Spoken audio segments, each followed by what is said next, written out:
Well, this is the first ever Telparion tutorial. It's the first time I've ever felt it necessary to put one of these together. Most of the videos on the internet are way too long, and so instead of asking you to watch an hour-long video, unless you want to, you're welcome to, I figured I'd make it brief and short and really cover the necessary things. So, the game plays in about 4 hours. It's heavily political. Looks like a war game, but it's very political. Lots of table talk. It's really fun. That's what it's all centered around. You win the game whenever your faction gets to 7 victory points or 7 castles. Now the castles are kind of peppered throughout the map, and there's different types of castles. So you've got faction large castles, and you've got castles that have the ability to recruit lots of units, and then you've got smaller castles which can recruit less units, but they're all worth the same amount of points. So if you take a castle, you've got a point. If you lose a castle, you lose a point, and it goes back and forth like that throughout the game. So the first person to get to 7 wins, but there is a timer. You've got 10 turns, and so it's really the person who has the most at the end of 10 turns. But there's a faction in the game that changes the game a little bit, and that's the Daenerys character, the Targaryen player over there. They don't win by castles, they win by influence. So influence are these little tokens, and the tokens are placed kind of randomly throughout the map because of a card draw. And the dragon player is trying to take their dragon and fly and take that influence. Every time the dragon player gets an influence, they get a victory point. So they go up. The difference between the Targaryen player and every other player in the game is they cannot lose their victory points. And so all of the players on the board have to understand that the Targaryen player will win if you don't stop them from getting influence. And that may require that you work together to make sure that some of those areas that have influence are defended from the dragons flying over and just taking them. So in order to win, you're trying to get to 7. It's all very up in your face and in front of you. Now the best way to kind of ensure you're moving forward in ways that other people are not are in these seats of power, is what they call them. And the seats of power are these 3 main influences on the board. And the first one is the Iron Throne. And the person who has the Iron Throne, first of all, gets to go first. That's exciting. This is turn order. The other thing that the Iron Throne holder does is they decide ties on the board that are not combat. So if there is a tie in a vote or a tie on a decision, the king makes the decision. So you get to decide ties on the board. And the final influence that the king has is there are cards that come up that influence the way that the game plays, that the king gets to decide one way or the other on what happens. So that's the Iron Throne. The Fiefdom is this Valyrian steel blade. You get a blade, very exciting. Now what this track does is it decides combat ties. So if there's ever a combat between 2 people and that combat comes up in a tie, this person or this track right here decides who wins that tie. Now the plus to being the person who's at the top of the Fiefdom track is they get an opportunity to take their Valyrian steel blade, their sword, and add 1+1 to 1 combat per round. So as long as they have the sword, once per round, they can just add +1 to their combat, which doesn't sound like a lot, but you'll see as the game unfolds how influential that just 1+1 can be in the game. The last thing, there's actually 2 more things that the sword does. Now the sword also lets you decide if someone is unable to pay their debt, which is over there, and we'll get to that in a minute, you get to decide which unit on the board they have to destroy, which can be really powerful. And same as the Iron Throne, they have cards in the game which dictate the way that the game plays, and you get to decide one way or the other. Now, the third track is called the King's Court. And you get the Messenger Raven. And the person who has the Messenger Raven, first of all, gets to use 3 of the star tokens. Now, we're going to get to tokens here in a little bit, but know that having more of these star tokens is important. So spots 1 and 2, and that's only 1 and 2 have the 3, then 3 and 4 go down. So 3 has 2 and 4 only has 1. Everyone else doesn't get to use any star tokens at all. So the King's Court decides who can use these influential tokens in the game. And they also get the Messenger Raven, which lets them do one of 2 things. They can either change one of their order tokens out in the game, which we're going to get to order tokens here in just a second, or they can look at the top of this neutral force in the north that's going to potentially attack. So the King's Court, the Iron Throne, decides the turn order and any ties on the board. Fiefdom, or the Valyrian Steel Blade, determines combat ties and gives you a +1 in combat. And the King's Court determines how many special, powerful tokens you can use, as well as being able to switch out some of your orders on the board. So those are the seats of power, and they all kind of influence how the play of the game goes. But there's another really critical element that's easy to miss the first time you play the game. So don't miss this part of this tutorial. There are these things in the game called power. And a power kind of functions like currency in the game. You can use it to pay for power. So when you want the Iron Throne, it's going to cost you some power. And if you want the Valyrian Steel Blade, it's going to cost you some power. We end up bidding back and forth on who has this power, and whoever has the most power or money or influence in the game is the one who holds these seats. And so it seems like something that you don't want to do because it doesn't sound very interesting, but you want to be making this power.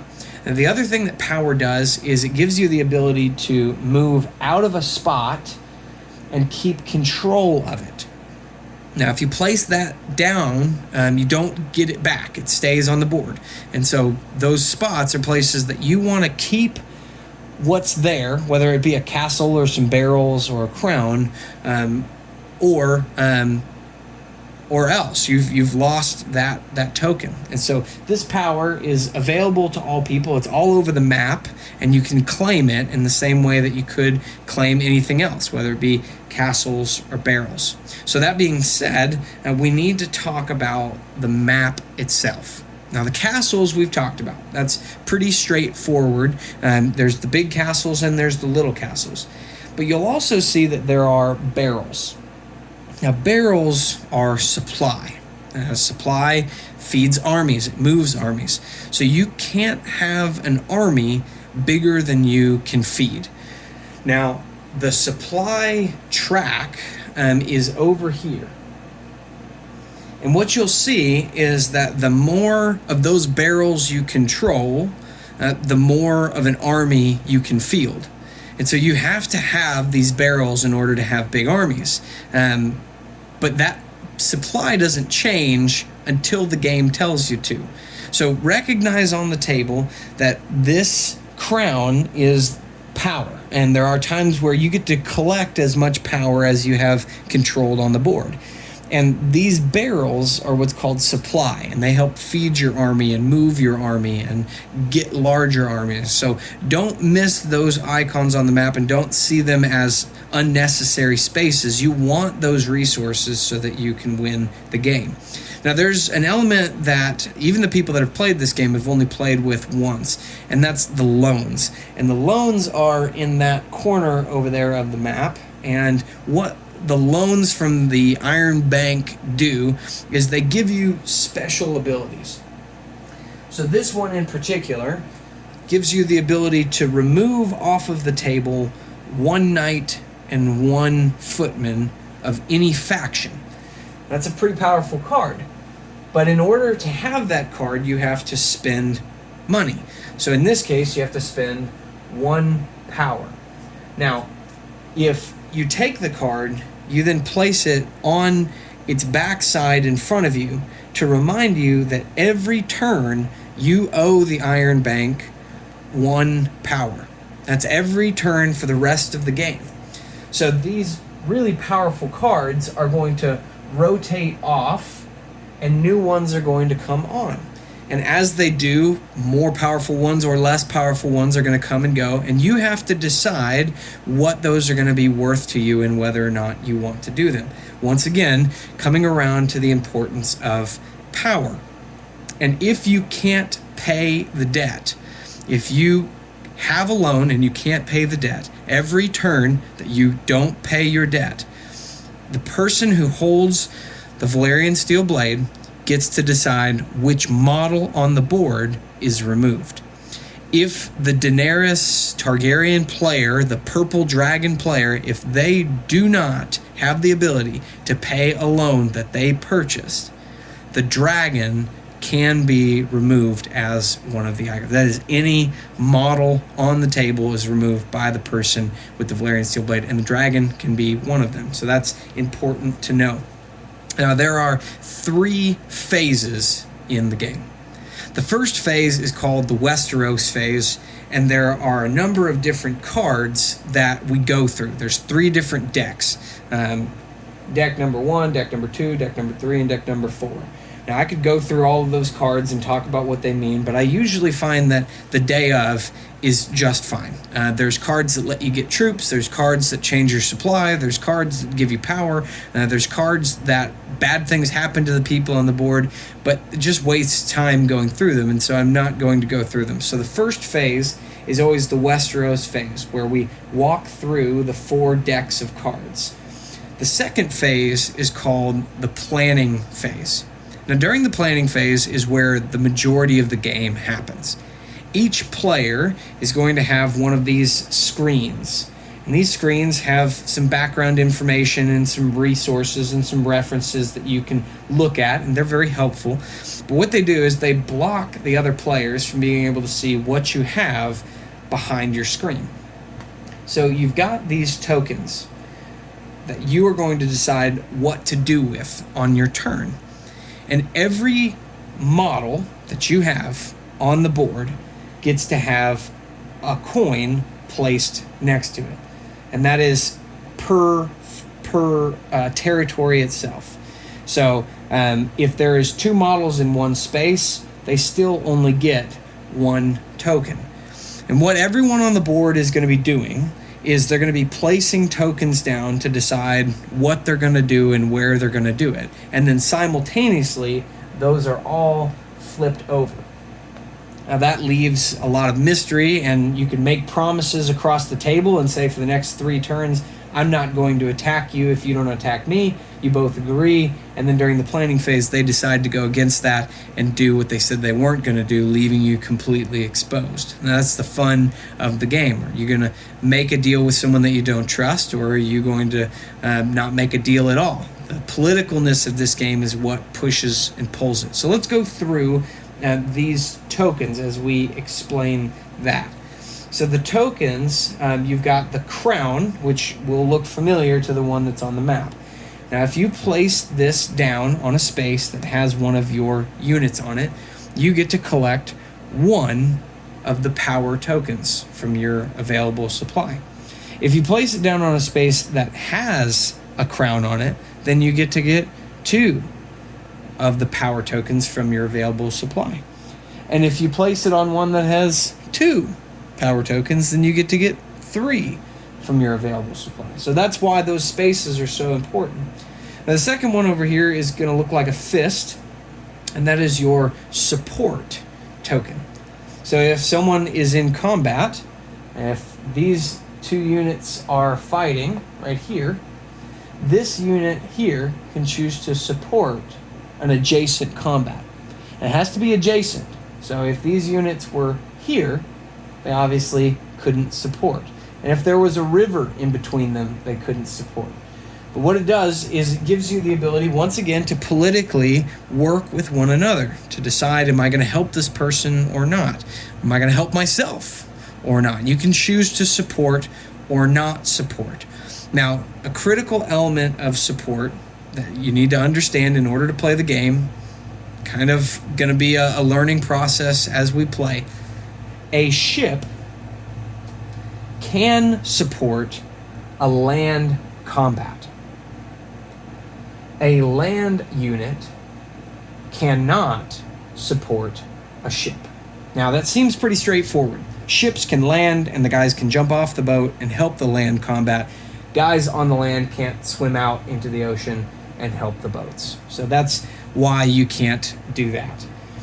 The other thing that doesn't apply to support is there are times where there is a chain of ships that might connect a bunch of different territories. Units that are far away from the combat, even if they are chained together with ships, cannot support from a distance. You can only support adjacent to the combat. That's support. Defense is simply defense. It's got a guy with armor helmet, and it'll tell you +1 or +2. Now that gives you +1 or +2 to your defense. So it gives you an extra buffer to fight back against whoever you think is going to be attacking you. Now this axe means moving units, the march token.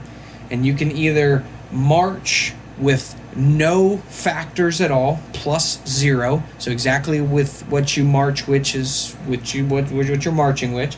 So march -1 is whatever units you're marching with is -1 to the total number. March +1 is +1 to your march. Now the final token is this fire token, and those are raid tokens. And what a raid token does is people are frequently trying to make money. It would make sense for this person to want to make money because there's the opportunity to get 2 power. But you might not want your next door neighbor to have a bunch of power, and so you place down yourself a flame token, a raid token. And what a raid token does is one of 2 things. It can either remove a power token, which eliminates their ability to get power, and in turn, that person gets their own power for raiding what that person was trying to do. So if they're trying to get power and you raid them, you get to get power. You can also raid support. So if someone adjacent to you is trying to aid in a combat, before the combats even happen, you have the opportunity to remove this support. So what raid does is it takes away power and it takes away support. Now that we've come to the end of the tokens, we need to talk about the special tokens. So the special tokens have the star that we were talking about earlier. Now every one of these has a star option. The Consolidate Power Crown token has a star option. So does support, so does defense, so does march, so does raid. Normally, you would only be able to take a Consolidate Power token or a support token away with a raid.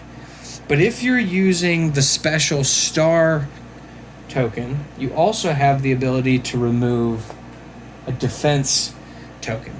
So what this token does is it removes tokens. The star lets you remove defense tokens. That's what the special fire does. The special march is pretty simple. It is moving with a +1 variant. So this knight gets a +1 if he moves with that +1. The special for defense, once again, very straightforward. +2 to defense. So if you're in a defending area and you know that you're going to attack and you know that you're going to be attacked, then you're probably going to want to put down a defensive token. And if you can put down +2, why wouldn't you? Now the support is, once again, straightforward. Support +1. So normally support is whatever is there. There are no variants in the support tokens. It's just whoever's there gets to support. But the special support is a support +1, which means that the person that is supporting is whatever's there +1. Now the final token is the Consolidate Power special token. Now this one lets you, much like the same, collect power if you wanted to. The other thing that this token allows you to do, because it is the special token with the star, is it lets you muster units in the location that you placed it in. Now you can't muster units in a regular empty space. You can only muster them in castles, which is why castles are so important. Those are the special options for each of the tokens.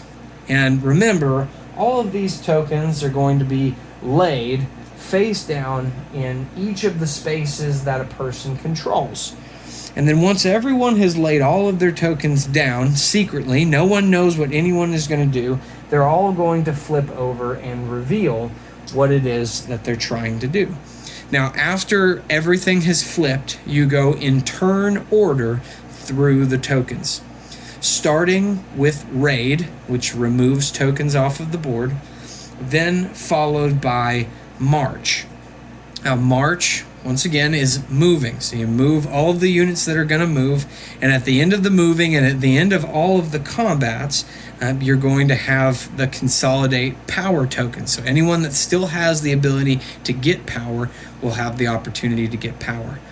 At the end of the action phase, all of the players collect all of their tokens, they take them off the board, and they start a new round all over again with the Westeros phase dealing with the cards.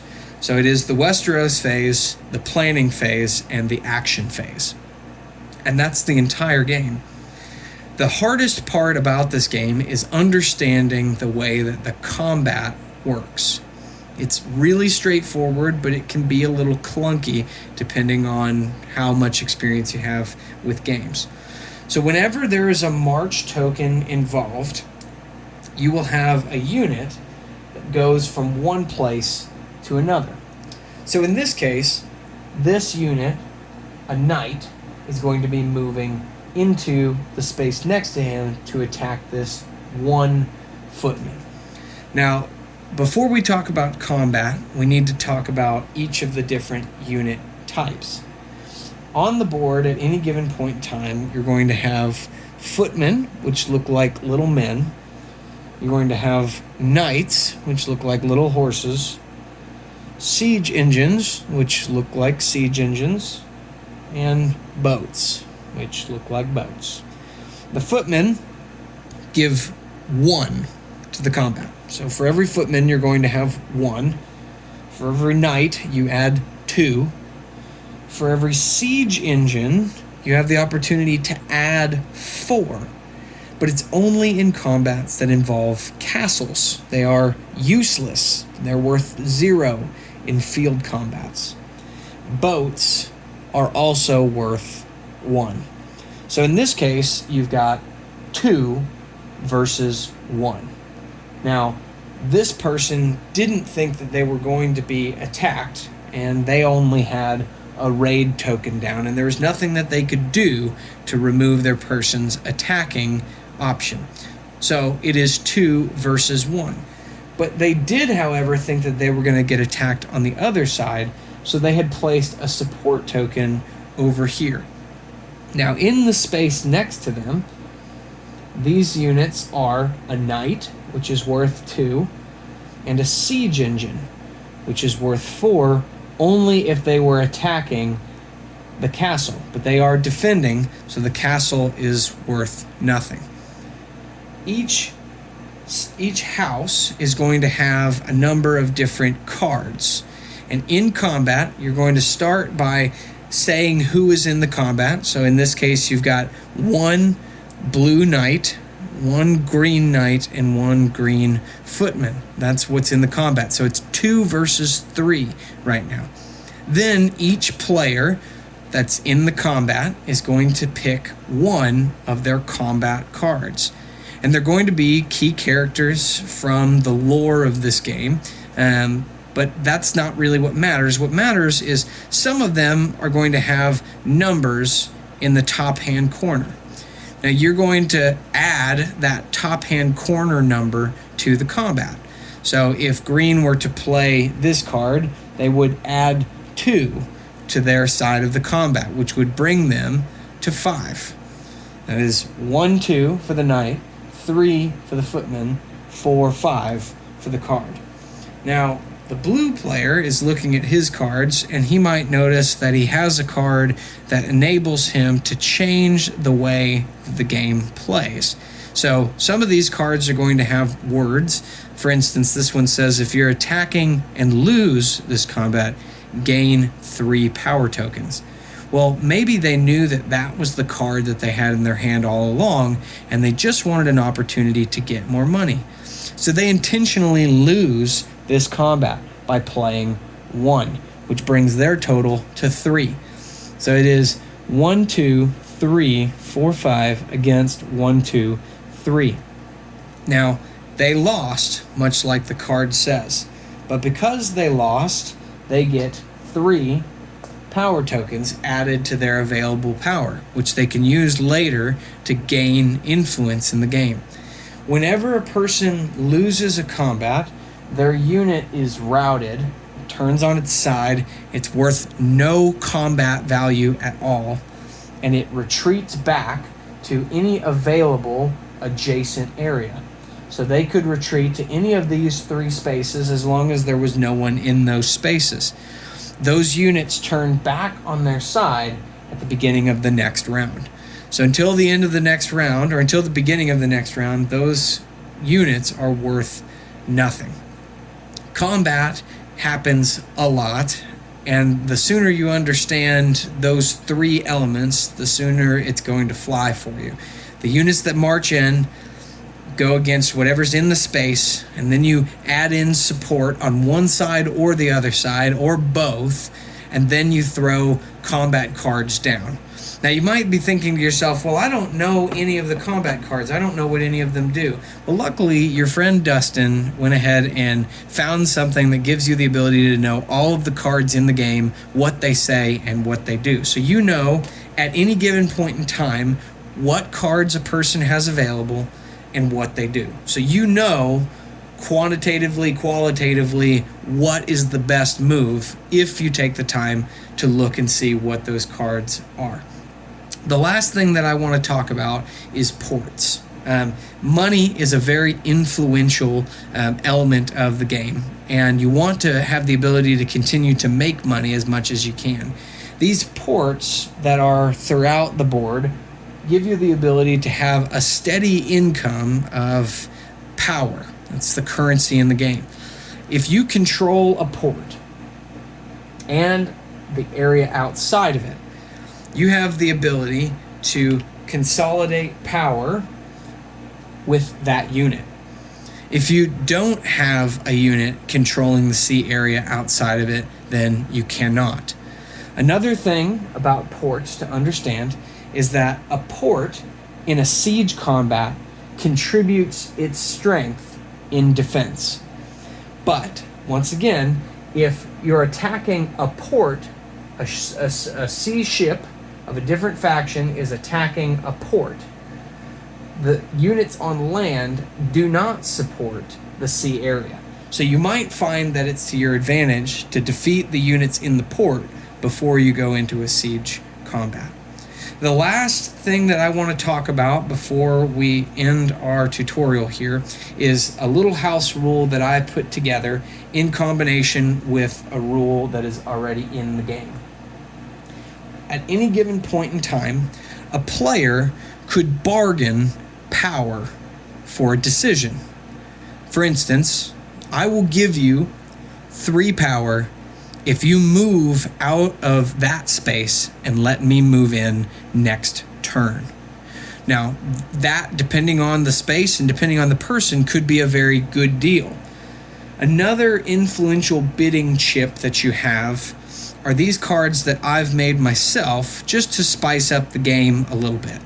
You have the Ceasefire card, the Trade Agreement card, and the Bend the Knee card. Each of these are going to be yours to trade as you will with whoever you want, when you want. And at the point that you've taken control of someone else's card, you have the ability to then trade that again to someone else on the table without the person who gave you the card even knowing. The Ceasefire card says, after the player that gave the card moves into a territory or sea area that contains one or more of your units, the person that gave you this card cannot move their units into this territory, then give the player that gave you this card back. So in this case, the red player. So if the red player wants to make a seal the deal commitment, they might say, you can have my Ceasefire card, which says if I ever tried to attack you, you can give me this card and I have to turn around and go back where I came. The second card is the Trade Agreement card. Now this says when the red player, or the person that gave you the card, goes to collect power, and that's either during the action phase, which would be anytime someone took one of these chips and put it down on the table, that's the action phase, or during the Westeros phase. So if a card came up over here that let everyone collect power based on however many symbols they controlled. Whenever the red player goes to collect power, either from the action phase or the Westeros phase, the red player gives that power to you instead. Then return this card to the red player. You have the opportunity to gain extra power. You have the opportunity to say, I will give you power at any given point in time if you do what I'm asking you to do. The final card is the Bend the Knee card. This says when the red player goes to vote on the Iron Throne, they must give one power towards your vote. This must be used before the reveal. The red player gives that power to you, then return this card to the red player. So specifically to the Iron Throne, you have the opportunity to have that person pay part of what they said that they would do by you gaining influence. So these things, the power that you gain in the game and these three cards, can be traded as political favors to get what you want in the game. Now remember, if I give this card to the person to my left, the person to my left can do the same thing to the person to their left, giving my card that says Bend the Knee to the person that I didn't give it to. And these influential chips are going to trade hands throughout the game, and they're going to change the way that the game plays. This is a 900-mile-an-hour fastball of the game. Remember, the ways to win is to get to 7. The dragon player is trying to get influence on the board up to 7, but they can't be taken away from them, so don't let the dragon player run away with victory. The seats of power let you control the game. The Iron Throne determines turn order and ties that are not combat on the board. The Fiefdom track determines combat ties as well as giving a +1 to any combat. And the King's Court tells you how many influential tokens you can use as well as letting you switch out one of your orders per turn. Remember, the power is central. Don't forget to gain power. Don't forget to make money in this game. It is critical, or you will be crushed under the people that went and got power. Loans in the game are incredibly powerful, but you owe money every turn. Each of the phases is very straightforward. You have the Westeros phase, the planning phase, and the action phase. They flow by, and then the course of the game unfolds through them. Remember that each of these actions influence what the pieces on the board do. So to run by them fast, you have support, which supports. You have defense, which defends. You have march, which moves. Raid, which takes things away. and consolidate power, which makes you money. As we get on the table together, it will make a lot more sense because I recognize how heavy and weighty this is. But also remember that your buddy Dustin cares about you, and I intentionally went out of my way to make reference sheets for this game so that you don't have to second guess yourself the entire game. Now, these reference sheets have everything that you could possibly need for this game. So questions about the different seats of power, questions about what's on the map, questions about what each of the influence things do, questions about what the tokens do, questions about what cards do. Everything that you would ever need to know is on a 2-page, really easy to find what you're looking for reference sheet. So don't freak out if all of the rules don't make sense, and I hope that this is short enough where you're able to watch it on your own time more than once, or maybe just once. But until we play this game together, I hope that this helps.